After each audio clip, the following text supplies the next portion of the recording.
fight City Hall to keep the American flag on their uniforms. That story is coming up. One major retail chain says it will not be doing business with the U.S. government. We'll tell you why. And a little later, a bus rolls in angry and ready to fight City Hall when they learned the city was going to take the American flag off their uniforms. ABC 7 investigative reporter Chuck Gowdy is here with that story. Chuck? Ron, since September 11th, most people in law enforcement and on fire and rescue teams have been especially sensitive about the display of the American flag. Hundreds of emergency workers were killed when the Twin Towers in New York were attacked and collapsed. And so a week ago today, Northlake police officers were astonished when their chief informed them that the American flag patch they have worn for years on their uniforms would have to be removed.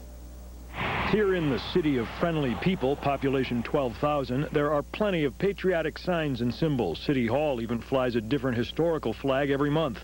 For years, Northlake police officers have proudly worn the stars and stripes on a patch sewn to their uniform sleeve. Then came a memo from Chief Dennis Koletsos, obtained tonight by the I-Team. This memo informed officers that brand new City of Northlake patches will be sewn onto both sleeves, and that keeping the American flag patch would no longer be an option. According to the chief, the new municipal patch has a great deal of symbolic significance to our department and city history. Warned the chief, I will not entertain discussion on wearing an American flag on one shoulder. He wanted all the uniform officers to be wearing the new patch, which was more symbolic of Northlake, or symbolic of Northlake and the history of Northlake, and felt that that was more appropriate.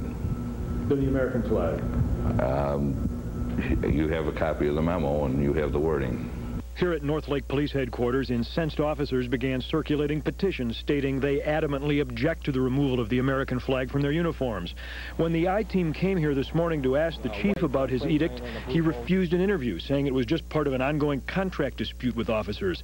But then a short time after the I-Team left, Northlake Mayor Jeffrey Sherwin called us to explain that the decree was being rescinded.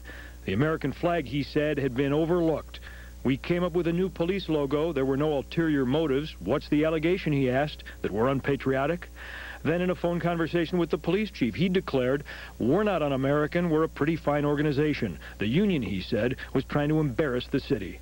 I would hate to think that the chief would be using the American flag as an issue to dig his heels in the sand with his workers and our members. I'd like to believe that this is just poor judgment. Finally, Northlake's mayor told the I-Team, you want me to say you saved the day for the flag? Okay, it's done.